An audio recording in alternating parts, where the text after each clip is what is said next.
Ողջույն ձեզ քույրեր եւ եղբայրներ։ Ուզում եմ խոսել մի թեմայի մասին, որ այսօր էսպես քննարկում է այդում, բնակ ասում են թուրքն է լավ, դե ռուսն է լավ։ Բայց ձեր ցավը տանեմ։ Դա կապ չունի ով է լավ։ Մենք պետք է հասկանանք մի բան, որ մենք պետք է վերցնենք այն առաջարկը, որը մեզ ամենաձեռնատուն։ Իսկ մեզ ամենակարևոր խնդիրը այդ առաջարկների մեջ ինչն է։ Ասեմ դες, անվտանգության խնդիրը։ Հիմա ինձ ասեք, ով է մեզ առաջարկում մեր անվտանգության խնդիրների ապահովման միջոցառումներ ամենալավ տարբերակ։ Դուք ինքներդ այդ հարցին պատասխանեք։ Եթե թուրքն է, ասեք թուրքն է հասկանանք։ Եթե ձեզ թվում է, որ դուք Թուրքի հետ բարեկամանաք, ընկերանաք, պապս միշտ ասում էր, Թուրքի հետ ընկերություն արա, բայց զենքդ միշտ պատրաստ պահի։ Դա մեր պապերն են ասում, դա մենակ իմ պապը չէր ասում։ Ճիշտ է, մի շատերի համար եղերնին անցյալ է,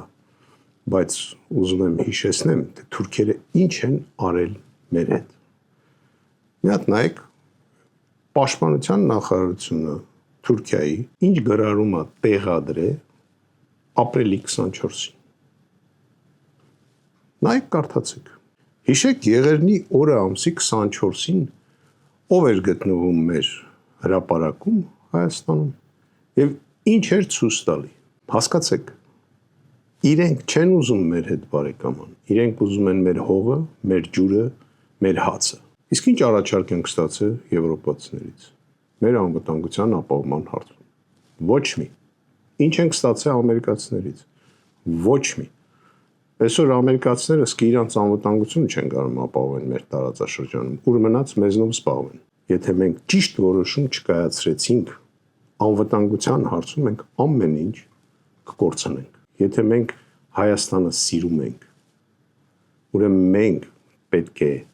ուսումնասիրենք մանրակրկիտ այն առաջարկները, որոնք ստանում ենք այլ երկրներից, այլ պետություններից եւ հիմնականում ուշադրություն դարձնենք անվտանգությանը։ Մեր հետ եղեք, մենք գիտենք